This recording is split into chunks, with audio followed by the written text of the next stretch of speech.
بسم اللہ الرحمن الرحیم۔ خاتون حضرات، آپ کا بہت شکریہ، آپ تشریف لائے۔ فہم اقبال کی نشست میں ہم آج یہ دوسری نشست ہے جو ہم ایک بڑے گیپ کے بعد شروع کر رہے ہیں، خاص طور پہ نعمان بھائی کی بچھڑنے کے بعد۔ گزشتہ نشست میں ہم نے بال جبریل کی یہ غزل پڑھنی شروع کی تھی، میری نوائے شوق سے شور حریم ذات میں۔ میں سب سے پہلے یہ ایک دفعہ پڑھ دیتا ہوں، چند شعر ہیں، بڑے خوبصورت شعر ہیں، پھر ہم اس پہ انشاءاللہ گفتگو شروع کر لیں گے۔ میری نوائے شوق سے شور حریم ذات میں، غلغلہ ہائے علامہ بت قدائے صفات میں، حور و فرشتہ ہیں اسیر میرے تخیلات میں، میری نگاہ سے خلل تیری تجلیات میں، گرچہ ہے میری جستجو دیر و حرم کی نقش بند، میری فغاں سے رستخیز کعبہ و جنات میں، گاہ میری نگاہ تیز چیر گئی میرے وجود، گاہ الجھ کے رہ گئی میرے توہمات میں، تو نے یہ کیا غضب کیا مجھ کو بھی فاش کر دیا، میں ہی تو ایک راز تھا سینہ کائنات میں۔ یہ کیا خوبصورت غزل ہے، اس میں کوئی شک نہیں ہے کہ یہ 5 اشعار جو ہیں، یہ آپ یوں کہیے کہ شاعری میں اگر اعلیٰ ترین کلام کی کوئی مثال دی جائے گی تو یہ ایک غزل اس کے لیے کافی۔ اس کی 2-3 وجوہات ہم نے گزشتہ نشست میں ذکر کی تھی، میرا خیال میں وہ دہرا دیتا ہوں تھوڑی سی، کیونکہ کافی چہرے جو ہیں وہ نئے ہیں آج۔ ایک یہ کہ ہم جب کسی کلام کو اپروچ کرتے ہیں سمجھنے کے لیے، تو ہم نے اپنا ہر ایک کی اپنی میتھڈالوجی ہوتی ہے۔ میں نے یہ عرض کیا تھا کہ میری میتھڈالوجی یہ ہے، کیا ہماری میتھڈالوجی ہو سکتی ہے سمجھنے کی کہ ہم اس کو 3 سٹیپس میں سمجھیں۔ پہلا سٹیپ جو ہے اس میں ہم دیکھیں کہ یہ شاعر ہے، اس نے شعر لکھا ہے، تو پہلے قدم پہ ہم اس 2 مصروں کا جو چیز اس نے ڈیولپ کر لی ہے، کریٹ کر لی ہے، اس کے شعری محاسن دیکھیں، اس میں شعری خوبیاں کیا ہیں۔ شعری خوبیوں کا مطلب یہ ہوتا ہے کہ اس نے وہ لفظ استعمال کیا ہے تو وہی کیوں، اور بھی ہو سکتا ہے، اور کوئی اور بھی ہو سکتا ہے، تو اس نے وہی کیوں چوز کیا۔ اسی طرح اگر کوئی تشبیہ یا کوئی استعارہ استعمال کیا ہے تو اس استعارے کی مناسبت سے دوسرا لفظ جو استعمال کیا ہے وہ کتنا موافقت رکھتا ہے اور کتنی مطابقت رکھتا ہے، یہ اس کے شعری محاسن ہیں۔ اس طرح کی اور بے شمار چیزیں ہیں، جو ہم آگے پڑھتے جائیں گے میں اس کی مثالیں دے کے آپ کو سمجھاؤں گا کہ ایک شاعر جو ہے وہ کس طرح ایک کلام تخلیق کرتا ہے، اور اس میں سب سے پہلے قدم پر ہمیں کیا چیز ہے جس سے حظ اٹھانا ہے اور جس کی ہمیں داد تحسین دینی ہے۔ پہلا قدم یہی ہونا چاہیے ہمارا، محسن میں نے خوبی، ہاں جی، خوبیاں۔ دوسرا قدم ہمارا یہ ہوگا کہ اب ہم اس کی فنی محاسن دیکھیں۔ پہلا تھا شعری محاسن، اس کے الفاظ، اس کی زبان کے اسالیب، اس کی بات میں روانی، اس کی بات میں سلاست، بہاؤ، اس کے اندر ایک ترنم، اس کے اندر ایک نغمگی، اس کے اندر بات کرنے کی ندرت، خیالات کی ندرت، یہ ساری چیزیں کیا ہیں؟ یہ شعری محاسن، یعنی پہلا سٹیپ۔ دوسرے میں ہے فنی محاسن۔ فنی محاسن یہ ہے کہ وہ کچھ چیزیں زبان کے اسالیب میں سے اٹھا کر اپنے ان 2 مصروں میں لا رہا ہے۔ مثلا تنویحات استعمال کر رہا ہے، اشتعارات استعمال کر رہا ہے، تشبیہات استعمال کر رہا ہے، لف و نشر کے مرتب ہونا، غیر مرتب ہونا، یہ ساری چیزیں، اگر اس میں سے کچھ چیزیں آپ کو ایسی لگیں گی کہ تھوڑی سی انفیملیئر لگیں گی، لیکن گھبرانے کی ضرورت نہیں ہے، انشاءاللہ ایک ایک کو ہم ڈسکس کریں گے اور آپ کے سامنے آتی جائیں گی۔ اس کو کہتے ہیں علم صنائع بدائع، یہ لفظ آپ نے سنا ہوگا، صنائع بدائع، یہ خاص شاعری کے علم سے متعلق یہ چیزیں ہوتی ہیں. صنائع صنعت کی جمع ہے. جیسے مثال کے طور پہ تشبیہ کے بارے میں تو سب جانتے ہیں نا.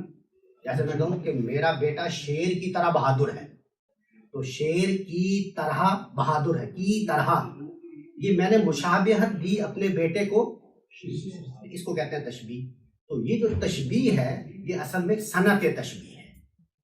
یہ علم جو یہ چیزیں بیان کرتا ہے اس کو کہتے ہیں صنائع بدائع، وہ علم. اسی طرح اگر کوئی لفظ مستعار ہے، استعارہ ہے، استعارہ سمجھتے ہیں نا، استعارے میں اور تشبیہ میں یہ فرق ہوتا ہے. اگر میں کہوں میرا بیٹا شیر ہے، ابھی میں نے کیا کہا تھا؟ میرا بیٹا شیر کی طرح بہادر ہے، یہ کہا تھا.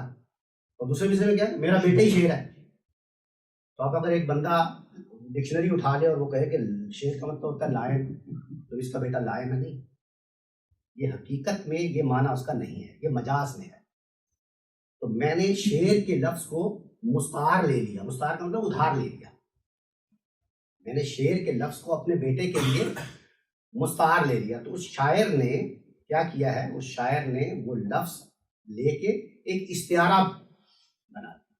تو اسی طرح تلمیح ہے. مثال کے طور پر تلمیح کا مطلب ہوتا ہے کہ آپ، اب میں ساری چیزیں یاد ہم پڑھا نہیں رہا ہوں، میں جسٹ ایک مثال کے طور پہ کہہ رہا ہوں کہ کچھ ایسی اصطلاحات آپ کے ذہن میں ابتدائی طور پہ آ جائیں، تاکہ ہم جو آگے پڑھیں گے تو آپ کو جو ہے نا، آپ اس سے حظ اٹھائیں گے، خوش ہوں گے کہ یار کیا بات ہے، چیزیں سمجھ آنی شروع ہوگی. تلمیح کا بنیادی طور پہ مطلب ہوتا ہے اشارہ کرنا. اصل مطلب اس کو ہوتا ہے اشارہ کرنا. جیسے مثال کے طور پہ تاریخی کوئی واقعہ ہے، ٹھیک ہے، اور اس تاریخی واقعے کی طرف بغیر کسی ذکر کیے، اس تاریخی واقعے کا ذکر نہیں کیا، لیکن اپنے مصرے میں کوئی ایک ایسا لفظ استعمال کر دیا ہے جس سے آپ ایک دم اس واقعے کو آپ کے ذہن میں تازہ کر دیں. واقعے کا بیان مثلا یس، مثال کے طور پہ یہ بڑی اچھی مثال کے طور پہ کوئی ایک مصرع ہے، اس میں ایک لفظ استعمال کرتا ہوں اور آپ مجھے بتائیے گا کہ آپ کے ذہن میں کیا ہے. میں نے اس کا ذکر نہیں کیا اس واقعے کا، میں صرف ایک لفظ بیان کر رہا ہوں. بازار مصر. اب بازار کا میننگ دیکھ لیں ڈکشنری میں، مصر کا مطلب دیکھ لیں ڈکشنری میں، تو کیا ملے گا؟ Market of Egypt. بازار مصر اگر میں کہوں گا تو آپ یوسف علیہ السلام، میں نے نہیں ذکر کیا، میں نے آپ کو کہا نہیں کہ یہ واقعہ میں نے صرف بازار مصر کہا ہے. آپ کی فوراً توجہ وہاں چلے گی. تو یہ کیا ہے؟ تلمیح. اس کو کہتے ہیں تلمیحات. تو اس طرح کی اس کو کیا کہتے ہیں؟ تلمیحات. کہ آپ محض ایک اشارے سے آپ کا ذہن جو ہے اس میں وہ واقعہ جو تازہ ہو جائے. تو کہنے کا مطلب یہ ہے کہ یہ ساری چیزیں کیا کس میں آتی ہیں؟ فنی محاسن کا. یہ بدائع بھی بتا دیجیے. صنائع تو آپ نے بتایا. بدائع ہوتا ہے کسی چیز کی جڑ، یعنی اس کی ابتدا. سمجھ گیا؟ صنائع بدائع اکٹھا ہی لفظ استعمال ہوتا ہے، ایک ہی معنی میں استعمال ہوتا ہے، لیکن لغوی معنی اس کا یہ ہے کسی چیز کی بنیاد، کسی چیز کا اٹھانا. تو یہ ایک علم ہے شاعری میں، یہ ایک علم ہے صنائع بدائع. یہ صنائع بدائع جو ہے یہ آپ کس کیٹیگری میں ہم لا رہے ہیں؟ سیکنڈ کیٹیگری، فنی محاسن. یہ بات سمجھ نا؟ جو پہلا تھا نا شعری محاسن، اس میں اور بھی بہت ساری چیزیں ہیں. میں انشاءاللہ رفتہ جیسے آپ نے سنا ہوگا علم عروض ہے، علم بحور ہے، یعنی یہ مصرع کس بحر میں لکھا ہوا ہے، چھوٹی بحر میں ہے، لمبی بحر میں ہے، پھر اس بحر کے نام ہیں بہت سارے، مسمن اور یہ بہت ساری چیزیں، وہ ابھی میں ان کا ذکر نہیں کرنا چاہ رہا کیونکہ وہ بہت ٹیکنیکل چیزیں ہو جائیں گی. لیکن میں آپ کو بتا رہا ہوں یہ شعری محاسن میں کچھ چیزیں ہیں. اسی طرح فنی محاسن میں کچھ چیزیں. 2 سٹیپس ہو گئے نا. تو تیسرا سٹیپ جو ہے وہ ہے کہ اب میں اس پیغام کو دیکھنا چاہتا ہوں کہ ایک شاعر بات کیا کرنا چاہتا ہے، وہ مضمون کیا ہے جس مضمون کو اس نے باندھ دیا ہے. تو جیسے ہمارے ہاں علامہ اقبال ہیں مثال کے طور پہ، تو یہ چند مضامین ہیں، آپ دیکھیں گے 5-6 مضامین پوری شاعری میں، پورے کلام میں 5-7 مضامین ہیں.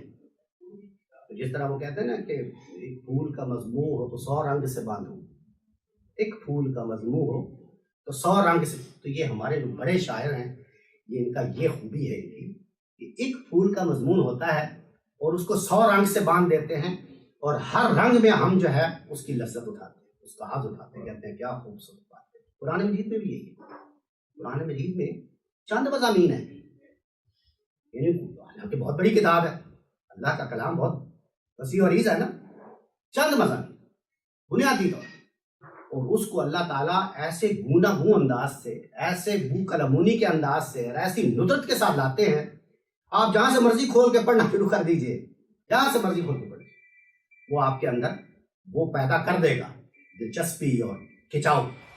یہ اس کلام کی لذت ہوتی ہے، ایک اعلیٰ کلام۔ یہ بات واضح ہوئی تو 3 سٹیپس میں نے عرض کیے۔ اچھا بھی 3 سٹیپ کے لیے آپ کوئی بھی شاعر کی کوئی بھی شاعری کو پرکھ سکتے ہیں، پرکھنا چاہیے، میرا یہ کہنا ہے کہ پرکھنا ہے۔ اور میں کیوں کہتا ہوں یہ بھی میں عرض کر دیتا ہوں۔ ہمارے یہاں بالعموم ایسا ہوتا ہے کہ ہم بہت ساری محفلوں میں جب اس طرح کا کوئی شعر یا کوئی بات کرتے ہیں تو سب سے پہلے ایک اعتراض آ جاتا ہے، یار یہ علامہ اقبال نے یہ کہہ دیا، یہ تو کفر ہے، یا مثال کے طور پہ یہ تو گستاخی ہے، یا یہ ہے یا وہ، اس طرح غالب ہیں، اس طرح اور شاعر ہیں۔ تو ہم نے کیا غلطی کی؟ کیا غلطی کی؟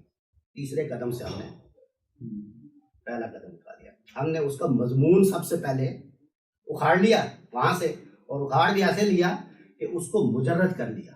ہمارے ہاں ایک چیز، ایک لفظ استعمال ہوتا ہے ایٹمسٹک اپروچ، آپ نے شاید یہ لفظ سنا ہو، ایٹمسٹک اپروچ اور ہولسٹک اپروچ۔ قرآن مجید ہے نا، مثال کے طور پر اس کی آیات ہیں، تو آپ قرآن مجید میں مثال کے طور پہ کوئی سوال لے کے قرآن مجید میں داخل ہو گئے، آپ کے ہاں کوئی سوال ہے اور وہ لے کے آپ قرآن مجید میں داخل ہو گئے، جو ہی آپ داخل ہوئے تو آپ کو اس کا جواب مل گیا کہیں سے، جو ہی ملا تو آپ نے اس کو، اس آیت کو وہاں سے مجرد کر لیا، نکال لیا، آپ اس پہ آپ غور و فکر کر رہے ہیں اپنے جواب کے ساتھ۔ اس اپروچ کو کہتے ہیں ایٹمسٹک اپروچ۔ کہ آپ نے کیا کیا؟ آپ نے وہاں سے وہ آیت نکال دی، کیونکہ آپ کانٹیکسٹ سے نکل گئی، تو جو ہی وہ کانٹیکسٹ سے کٹ گئی تو اس کو کہتے ہیں ایٹمسٹک اپروچ۔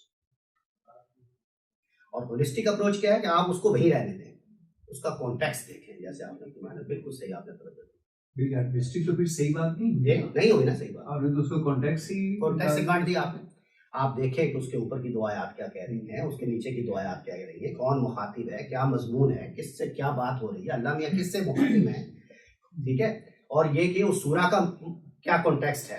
اور قرآن مجید کے ایک لفظ استعمال ہوتا ہے ویلٹن شانگ، پورا ایک ہولسٹک، اس کا پورا کیا ہے، یعنی جسٹ کیا ہے اس کی۔ یہ ایٹمسٹک اپروچ کو لانے کے لیے کسی کو ضرورت پڑتی ہے؟ ضرورت پڑتی ہے نا، جیسے ہمارے ہاں مثال کے طور پہ بات کہیں اور نہ نکل جائے، لیکن میں آپ کو تھوڑا سا اشارہ صرف بتانا چاہتا ہوں۔ ہمارے یہاں فقہائے کرام جو ہیں، جب وہ قانون تدوین کرتے ہیں، فقہائے کرام، ان کو تو ایک سوال آیا نا، ان کو اب اس کا جواب دینا ہے، تو وہ کیا کریں گے؟ وہاں سے مجرد کر لیں گے اس چیز، چاہے اس کی وہ نہ ہو، ٹھیک ہے نا، اس میں گنجائش ہو۔ چلیں اس کی ایک مثال دے دیتا ہوں، معذرت کے ساتھ ہمارا ٹاپک نہیں ہے یہ، لیکن انہوں نے سوال کرتے ہوئے ایک چھوٹی سی مثال دیتا ہوں۔ ہمارے یہاں یہ ہے کہ ہم ایک عمومی، آپ سن رکھا ہوگا، عمومی ہر فقہ میں ہمارے یہاں یہ ہے کہ ہم وضو کے بغیر قرآن مجید کو چھو نہیں سکتے، وضو کے بغیر نماز قرآن مجید کو چھو نہیں، یہ ایک بالکل عمومی بات ہے۔ اس کی جڑ کیا ہے، یعنی کہاں سے یہ حکم اخذ کیا ہے؟ وہ قرآن مجید، تو قرآن مجید میں ایک آیت ہے، لا یمسہ الا المطہرون، اس کو کوئی چھو نہیں سکتا جب تک کہ وہ مطہر نہ ہو، پاکیزہ نہ ہو۔ یہ آیت نکال لیجئے وہاں سے، مجرد کر لیجئے، تو یہ بالکل ٹھیک بات بیٹھ گئی۔ آپ دیکھیں گے تو کہا کہ کتابوں میں یہ وہ آیت ہے جس کی بنیاد پہ یہ حکم ہے۔ تو حکم کیا ہے کہ اب عورتوں کے لیے الگ حکم ہے کہ یہ نہ ہو اور وہ نہ ہو، اور ادھر کیا ہے کہ وضو ہو تو فلانا ہو تو فلانا۔ یہاں تک بات، تو میں آپ کو ابھی چونکہ میری ریسنٹ یہ ریسرچ ہے، میں اس لیے آپ کو اس کی طرف اشارہ کر رہا ہوں۔ آپ اس آیت کو واپس قرآن مجید میں رکھ دیجیے، تھوڑی دیر کے لیے واپس رکھ دیجیے، آپ اس کے کانٹیکسٹ میں چلے جائیے، بات کیا ہو رہی ہے، وہاں مخاطب کون ہے، اس کا سیاق و سباق کیا ہے۔ سیاق اور سباق، سیاق کہتے ہیں اس کے پیچھے کیا بات ہو رہی ہے، سباق کہتے ہیں اس کے آگے کیا بات ہو رہی ہے۔ وہاں پہ رسالت محمد صلی اللہ علیہ وسلم پہ الزام لگایا جا رہا ہے کہ یہ کلام تمہارا، یہ جن تمہیں الہام کرتے ہیں، یہ کلام جو ہے یہ کوئی اللہ کا کلام نہیں ہے، یہ الزام لگایا جائے. جیسے ہمارے ہاں شاعر ہیں وہاں پہ عرب جاہلی میں، وہ کہتے ہیں ہمارے یہاں جیسے شاعر ہیں بڑے بڑے، ان کو جن الہام کرتے تھے، اسی طرح تمہیں بھی جنوں کا الہام ہے. یہ اس کا جواب اللہ میاں دے رہے ہیں. وہ کہہ رہے ہیں کہ یہ تو لوح محفوظ میں لکھا ہوا کلام ہے، جو متاع سما امین، جبرائیل امین جیسا رسول، یعنی فرشتوں میں سے رسول، وہ وہاں سے لیتا ہے، ٹھیک ہے، اور جا کر براہ راست رسالت محمد صلی اللہ علیہ وسلم کے قلب اطہر پر نازل کرتا ہے. اور لوح محفوظ سے لینے سے لے کے یہاں قلب اطہر پر نازل کرنے تک یہ جو پورا راستہ ہے یہ فرشتوں کے حصار میں ہوتا ہے. اس کلام کی حفاظت کی ہم نے ایسے اہتمام کیا ہے، یہ اللہ تعالیٰ کہہ رہے ہیں. تو اس سارے حصار میں یہ لوح محفوظ سے جبرائیل امین جیسا امانت دار رسول اٹھاتا ہے اور محمد صلی اللہ علیہ وسلم جیسے امانت دار رسول کے قلب پر جا کے نازل کر دیتا ہے. اور آگے کیا ہے، اس سارے دورانیے میں کوئی ناپاک اس کو چھو نہیں سکتا. لا یمسہ الا المطہرون.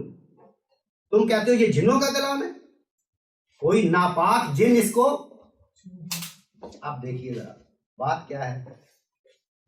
میں رک کے یہاں بتا دوں، میں یہ نہیں کہہ رہا ہوں کہ آپ وضو نہ کریں قرآن مجید کو چھونے سے پہلے، میں یہ نہیں کہہ رہا ہوں، نہ ہی میری یہ اوقات ہے. آپ کریں، آپ بلکہ غسل کریں. میں تو صرف یہ کہہ رہا ہوں کہ کانٹیکسٹ سے جب کوئی چیز کٹتی ہے تو پھر وہ کیسے ایک حکم بنتی ہے اور پھر اس سے کیا کیا شاخیں پھوٹ پڑتی ہیں. اس کو کہتے ہیں ایٹمسٹک اپروچ. ہسٹرک اپروچ کیا ہے، اس کو واپس اس کے کانٹیکسٹ میں رکھتے ہیں. اب مجھے ذرا مدد کریں جوڑنے کی، میں نے کہاں سے یہ بات کہاں گئی تھی. تو ہم بات کر رہے تھے غالباً تیسرے اسٹیپ کی کہ وہ مضمون کیا ہے، وہ بات کیا ہے. اور ہم براہ راست وہ اعتراض کر دیتے ہیں کہ علامہ اقبال نے یہاں تو جمہوریت کو یہ کہہ دیا، اور یہاں عمارت کو یہ کہہ دیا، اور علامہ اقبال نے یہاں کفر کر دیا، اور علامہ اقبال نے یہاں پہ تصوف کو یہ کہہ دیا اور وہ کہہ دیا. کرتے ہیں نا. اس کی کیا وجہ؟ اس کی وجہ ہے کہ ہم یہ اسٹیپس فالو نہیں کرتے. ہمیں سب سے پہلے اس کلام کو دیکھنا چاہیے کہ اس کلام میں شعری محاسن کیا ہے، اس کے فنی محاسن کیا ہے، اور پھر یہ کہ وہ مضمون پیش کر رہا ہے. ایک بڑا شاعر، ایک بڑا فلسفی، ایک بڑا حکیم، یہ بہت مشکل کام ہے. کیا والا مشکل کام ہے؟ شاعری کرنا کوئی مشکل کام نہیں ہے، یہ میں آپ کو بتا دوں. شاعری کرنا کوئی مشکل، اس کی کیا وجہ ہے؟ شاعری کے کچھ لوازم ہیں. ردیف قافیہ ہے، وزن ہے، حتیٰ کہ ہمارے زمانے میں تو وزن کے بغیر بھی شاعری ہو رہی ہے. یہ شاعری کے لوازم ہیں، اس کو کہتے ہیں شاعری کے انگریڈینٹس. وہ آپ پورے کر لیں. جیسے چائے بنانی ہے تو 4-5 انگریڈینٹس ہیں. اب وہ چائے اچھی بن رہی ہے، بری بن رہی ہے، لیکن چائے تو ہے. وہ شعر دیکھ لیں اور یہاں اب اصل بات کیا ہے، مشکل کیا ہے، یہی تو میں عرض کر رہا ہوں کہ اقبال کو اقبال کیسے بنایا، اقبال کیسے بنتے ہیں، یا غالب کیسے بنتے ہیں. وہ کیا چیز ہے، وہ کیا چیز ہے جو ایک شاعری میں یا ایک شعر میں اور ایک اعلیٰ کلام میں فرق کرتی ہے. وہ کیا چیز ہے، وہ میں اصل میں عرض کرنا چاہ رہا ہوں. علامہ اقبال کے لیے سب سے بڑی مشکل یہ ہے کہ وہ ایک مفکر ہیں. مفکر کا مطلب ہوتا ہے کہ آپ ایک تھاٹ پروسیس سے گزر رہے ہیں اور ایک فکر پیش کر رہے ہیں. جب ایک فکر پیش کرنی ہوتی ہے نا، تو آپ کے لیے سب سے ضروری بات یہ ہوتی ہے کہ آپ اس کی ترتیب، اس کی تفصیل وہ پیش کریں گے، ورنہ تو آپ نے توڑ دی چیز. یہ بات واضح ہو رہی ہے نا. لیکن اگر فکر کو آپ کو شعر میں پیش کرنا پڑ جائے، یہ ممکن ہی نہیں، یعنی انتہائی مشکل. اس کی وجہ یہ ہے کہ شعر میں تو آپ کو بہت ساری چیزوں کا خیال رکھنا پڑتا ہے. تو اس میں وہ بات آپ کیسے بیان کریں گے؟ ایک فکر ہے میرا، وہ میں کیسے بیان کروں گا شعر میں تو میں توڑ دوں گا، اس کا ستیہ ناش کر دوں گا. تو یہ علامہ اقبال ہیں جنہوں نے شعر ہو، فلسفہ ہو، تصوف ہو، کوئی اتنی قدرت رکھتا ہے یہ شخص زبان پر، اللہ شاید پتہ نہیں اللہ ہی کی کوئی کرم فرمائی ہے